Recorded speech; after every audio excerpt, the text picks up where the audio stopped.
You can just see the short time that it's been here. Look how much has hit the ground. It's currently dripping as we speak. Right. What, is that a wasp nest? What is that? Oh, it's JB Weld. Huh? There must be a hole here and they just blobbed some JB Weld on. It's like they bottomed it out and cracked the pan and... Yeah. Oh, Jesus. Welcome to Hooptie's Garage, the dumbest automotive channel in all of YouTube, and this is my latest Hooptie rescue mission. It is a 2002 Audi TT Coupe, and as you can see, it is in a very, very sad state, but I got it incredibly cheap. A little over $1,000 is what I paid for it at a dealer wholesale auction after it was repoed by some financial institution, and believe it or not, it does run and drive pretty well, not bad, but it's also an amazing spec of an Audi that I'm certain is going to be a future classic. Clean examples right now are $10,000 to $15,000 with low mileage. I got this one for a little over $1,000, and well, we'll see if we can save it. Sometimes you can bring it back, sometimes they're too far gone, and we are going to find out today at the Car Wizards. But first, just picking it up at auction was kind of an adventure. It had a dead battery, but Euro Agent Bob, who checked it out for me before I bought it, was there to help. So let's go back to that day. Fire in the hole. We got power? Oh, yeah. We got a little extra headliner? Got a little power steering noise? Okay. It's got the air cleaner delete option. Oh, I saw that, yeah. Yeah, air cleaner delete option. That's just mass airflow, just straight in the engine. That's a good little filter right there, isn't it? Right. You have to keep the big dirt clouds out, right? It's got coolant. Doesn't look bad. Doesn't look bad? No, look at it. Well, looks fine. Oh, wow. Looks just normal and old. Oh, thank you. Thank you. Thank you. You're thanking me now, but probably not later.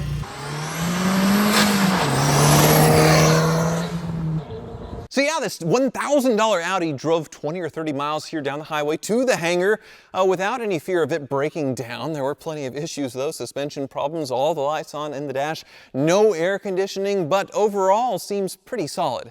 It did leave a big puddle of oil where it parked overnight, but it may be fixable. This one may be a Hooptie that we can save, and I certainly hope so, but being as cheap as it is, we have a very good start. So the Audi TT originally came out in 1998, and the design was really incredible. Sort of retro but futuristic at the same time, that mid-2000s, 90s era where all this kind of stuff was coming out. And the Audi TT has aged very well, in my opinion. The interiors were gorgeous, the exteriors were gorgeous. Yes, there's sort of rebodied Volkswagen New Beetles or Jettas or Golfs or whatever you'd say. It's the same platform, but they did make these things feel very expensive and special, and they were cheaper than, say, a BMW Z3M or a Porsche Boxster, and you got a lot of car for the money. This first generation started in the 90s, continued until 2006 or so, and then there were two future generations of Audi TT, but now, after 2023, there is no longer an Audi TT. There's no longer an Audi R8,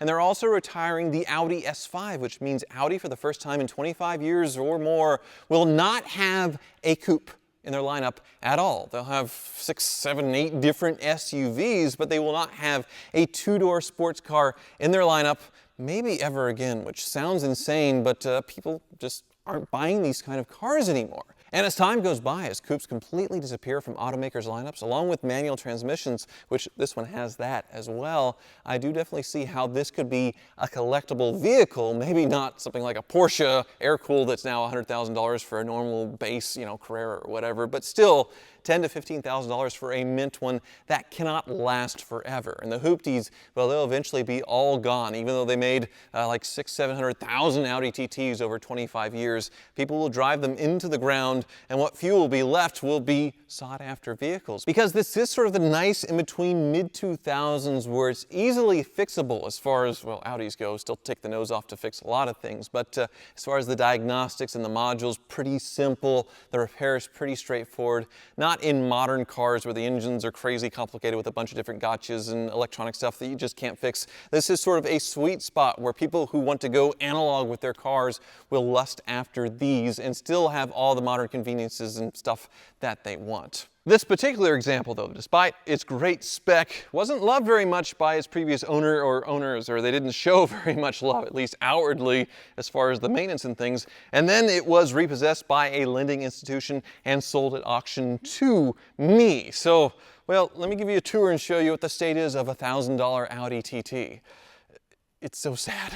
But before we start the tour, I would like to thank Carly for sponsoring today's video. They just sent me their little handy dandy scan tool that plugs directly into your car's OBD port and communicates via Bluetooth with an app on your phone to give you near dealership quality levels of diagnostics and the ability to dive deep into the coding of the car. Let me show you first what it can do with this $1,000 Audi. As you can see, Carly is plugged into the OBD2 port on this Audi.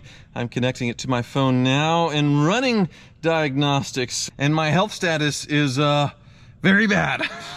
Yeah, you think. ABS brakes, 2 issues, 1 issue with the instrument cluster and 1 issue with the air conditioning, which does not work, so it is very smart. And with Carly, you have the smart mechanic to help you through some of these issues, to help you with diagnostics and what to do to repair them. Interesting, it says there's a fault with the engine control unit, several codes related to it, but when I go through and read this, yeah, it has a lot to do with low voltage, which you saw earlier. We did have to jump this thing off to get it from the auction to here, and it's restarted since the battery has charged, so maybe a lot of these errors will go away with a reset, which I can do on the Carly, and then it clears a lot of the codes out. Yeah, we'll give that a shot. So let's reset the codes. And then I suppose when we drive up to the Car Wizards, we'll have a fresh set of errors for whatever comes back. So you can see Carly was able to tell me how bad my Audi was very easily using just my phone. And there is some programming that I can do on this old Audi. But where the app also really shines is on modern Volkswagen products and BMWs like this 328i. Might as well do a health check while it's being plugged in, and everything's green on my cameraman Jake's BMW, which is a miracle. So there's nothing to really go through in the smart mechanic to find out, to dive into diagnostics and repairs on this one. So what we can do is the coding. So there's a lot to do in this BMW as far as customizing it to your tastes, as far as the bings and bongs and lights and so many other things. But one thing Jake said he would like me to change is the turn signals. Stock, it does 3 clicks of the light when you tap the turn signal, but you can increase it to 5 clicks. So we'll go through here into the light and mirrors, the footwell module, start talking to it, and you can see there's so many things in just this one module that we can go in and change. But here's the one-touch signal function, which is set to 3. We can bring that up to 5, give it a save, and there are 5 blinks. Isn't that cool? Now there's even more that the Carly app can do. I just barely scratched the surface. You can see live data with your engine running, do a lot of advanced diagnostics that will save you tons of money in diagnostic labor or in expensive scan tools. So treat yourself to a Carly. It is linked below. It is a must-have if you have a Hooptie or 2 or 20 or 30 like me. And use the code Hoovies15 for 15% off your purchase. That's right, Hoovies15 for 15% off. Now, a tour of this. It's supposed to be white. So your guess is as good as mine as far as what's going on with the paint on this thing. It's supposed to be white, but something has made it all yellow, but it rubs off really easily. So when you give it the hot tour, spit on that thing, you know, it's rubbing right off. I really don't understand why somebody didn't give it just the slightest little bit of bath to make this thing look presentable to go through the auction, but it meant a cheaper price for me. I really do think the paint will buff out. Yes, there's some clear coat failure issues on different spots, but overall it can be a presentable car. Probably though with a front bumper, because you can see the lower part was cut. I don't know why they would have done that unless maybe it had some Hooptie aftermarket intercooler sitting there. But you can see, yeah, oil drips. It's been backed up a little bit, but it does drip a lot of oil, and it does have a lot of little dings and scratches here in the rocker. There's a dent right there. You can see the white paint. Overall, it's not rusty. It's not super beat up. It's definitely a presentable car, or can be, with a little bit of elbow grease. The aftermarket wheels, well, that's pretty common of the era of the mid-2000s, and these look terrible. I'd love to find some stock wheels. And parts-wise, I'm looking online. Nothing seems too obscenely expensive on this car. You go inside and, well, things are a real proper mess. We're missing the cover for the fuse box there. They have this fuse sort of crudely taped in. Maybe it's for the aftermarket boost gauge, which takes away a vent. Doesn't matter because I don't have any air conditioning anyway. But as you saw earlier, it starts right up. And actually this button does say nitrous as far as pushing this, but it doesn't engage any nitrous. It just changes the color of the boost gauge, which is in there very loosely. All the buttons are worn off on the stereo. This Audi metal TT cover no longer works, but one thing that is in very nice shape is the blue leather interior. Front and back seats, they're all usable. They'll clean up just fine. The interior, other than the headliner, is actually in pretty nice shape. It is definitely savable. It looks like we do have some lights coming back, unfortunately, so that'll need to be checked out. But under the hood, I could explain why some of these lights are on. It's a sad state. Yeah, this is a horror show. As you can see, no air cleaner whatsoever, nothing filtering the air going into the engine whatsoever. The fact that it runs and drives as nice as it does makes no sense.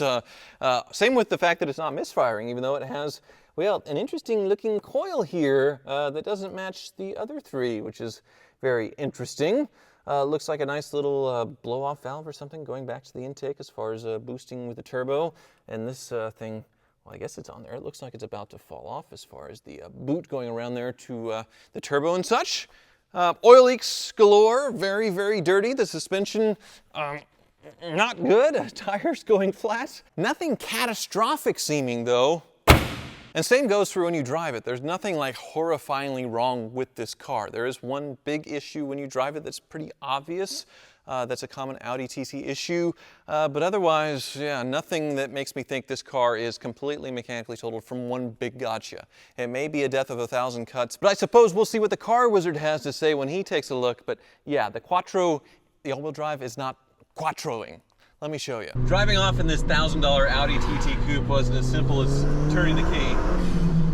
I had to put air in the tire. It was low on oil, topped off the power steering fluid, and gas. Now you can see we're off, and it's making wonderful turbo noises thanks to that aftermarket blow-off valve thing, and the fact that it has no air box to muffle it at all. So yeah, it's quite a hooptie, but it pulls good power. So by some miracle, the engine, despite all of its leaks, runs very well. The transmission shifts in all of its gears smoothly. The clutch feels really nice.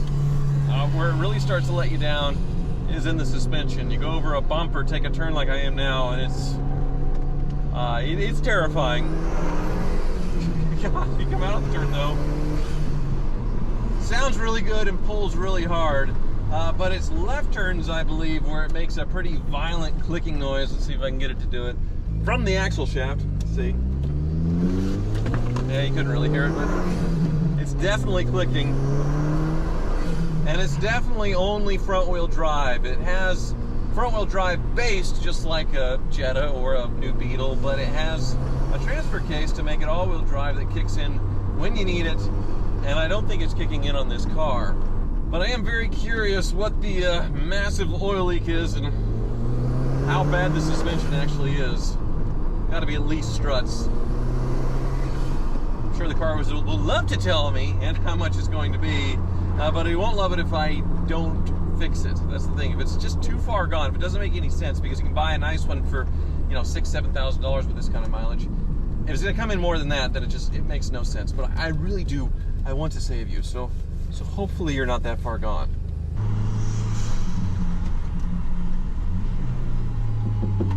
Oh, there's that noise. Yep. Oh, jeez.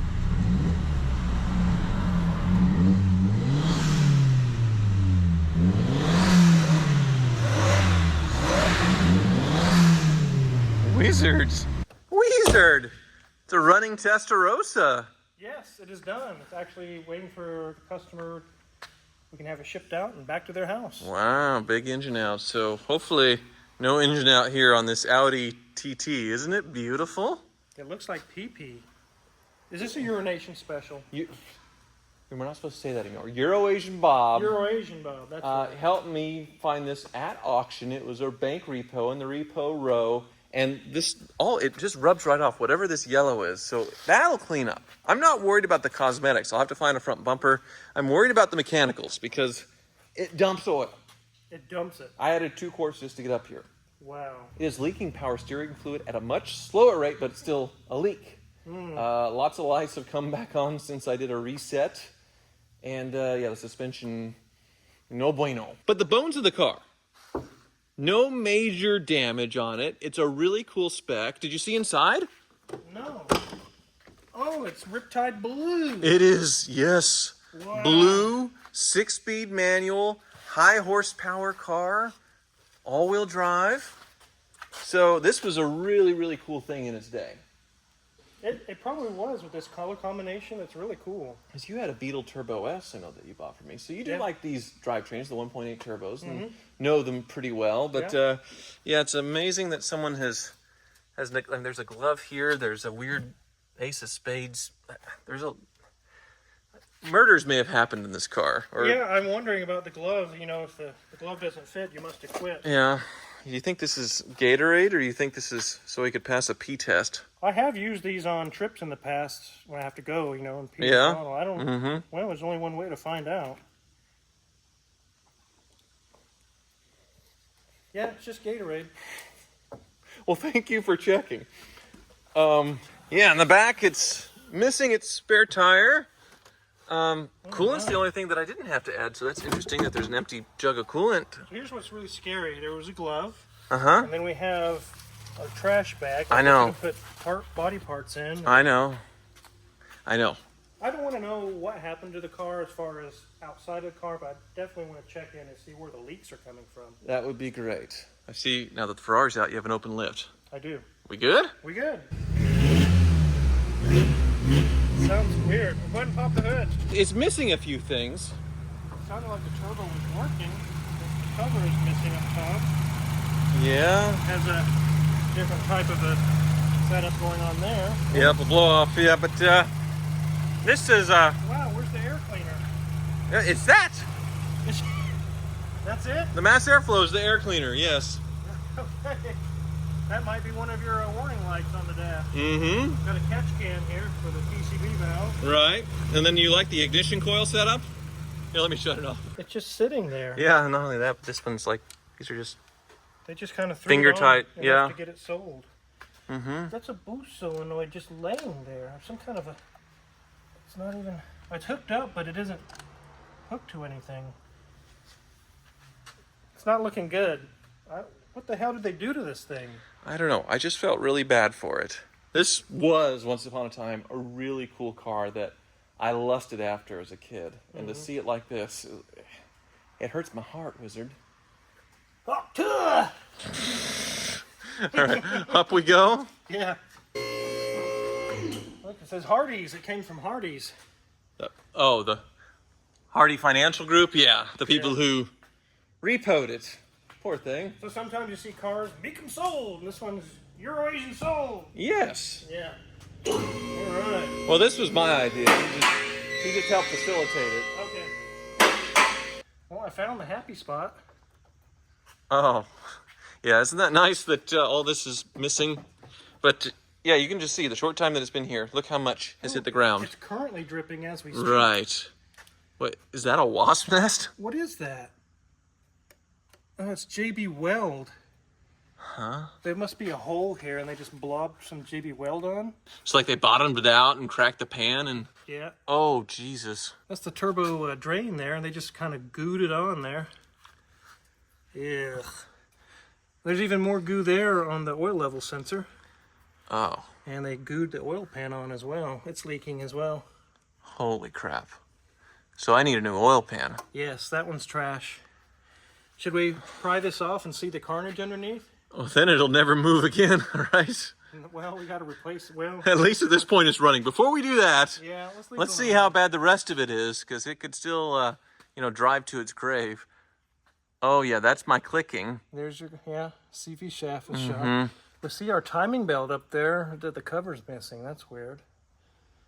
Way up Why there. would the timing belt cover be missing? The whole cover's gone. I don't know.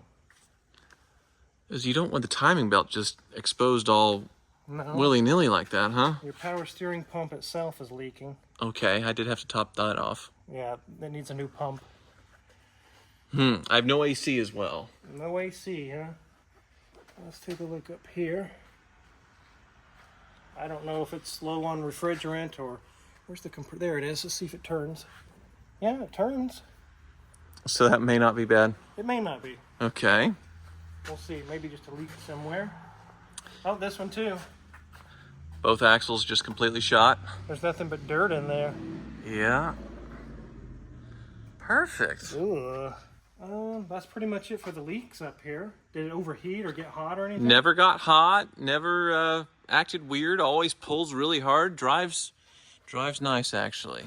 So. From here back, I don't see a lot of leaks or anything going on. It looks like they've been trying to jack it at the wrong spots or putting, I don't know what they did. They folded over the pinch weld there. Yeah.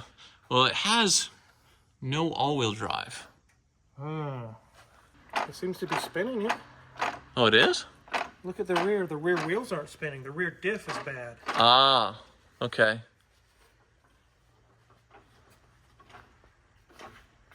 Yes. That diff is shot. These CV boots, they look okay. They'll still do the job. Yeah. And it looks like it has new springs in the rear, or at least lowered or something. The struts, that's the other thing. You go over bumps, the front feels terrible. The rear, not so bad, but... I wonder what they did up front. Let's take a look at that. Okay, so they got these progressive springs on it. The tire's almost rubbing on the strut. Wow. They're probably super stiff. The shocks or the struts could be bad too. You can see the tire here where it has been rubbing. The rings. So that's the wrong offset, these wheels. Yes. They're aftermarket, and they don't even fit properly Correct. on this Audi. Nice. Which I hate the wheels anyway. Let's find some stock ones or something. Oh, I don't know. Depends on how far you want to go with it. Wheel. Maybe we check the codes next. Yeah, let's do that. Mass airflow sensor is not happy. Engine control unit disabled. What does that mean? Like the computer's dying?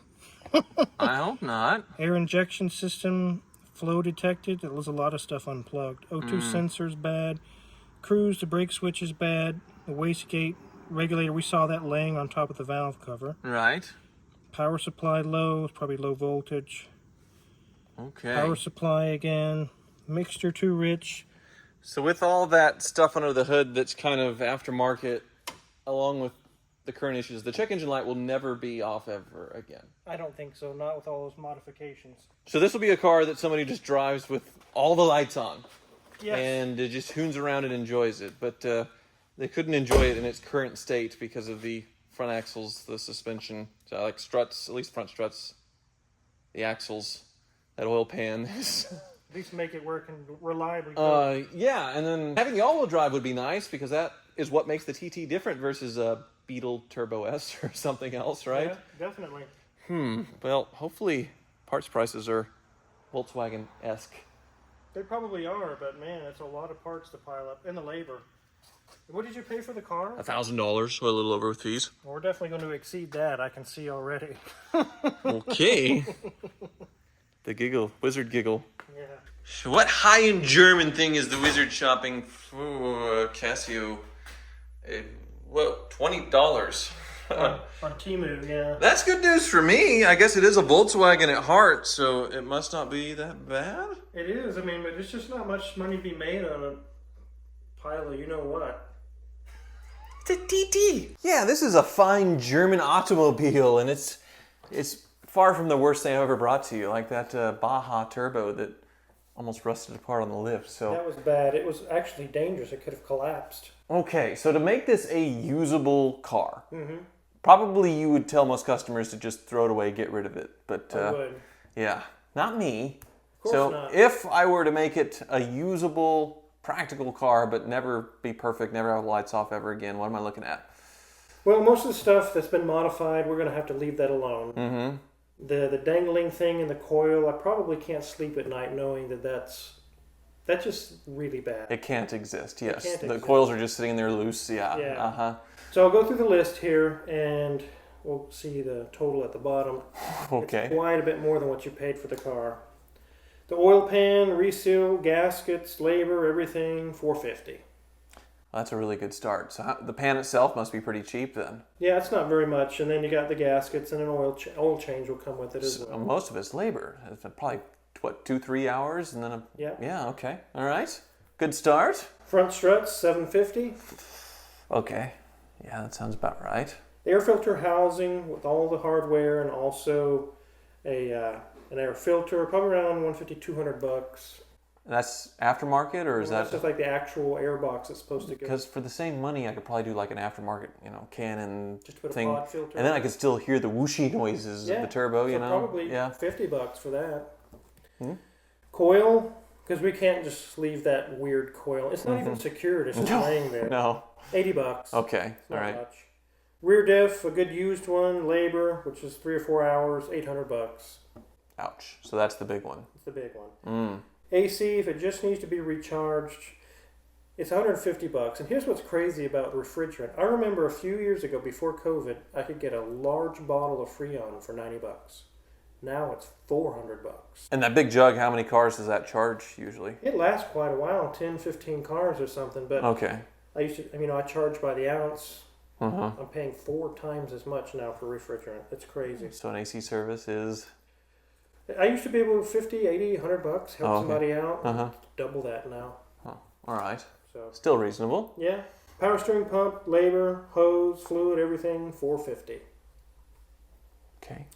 Total, $2,800. So like I thought, it is a death of 1,000 cuts. It is. That's a lot of things, and you have to do all of them or none of them. That's right.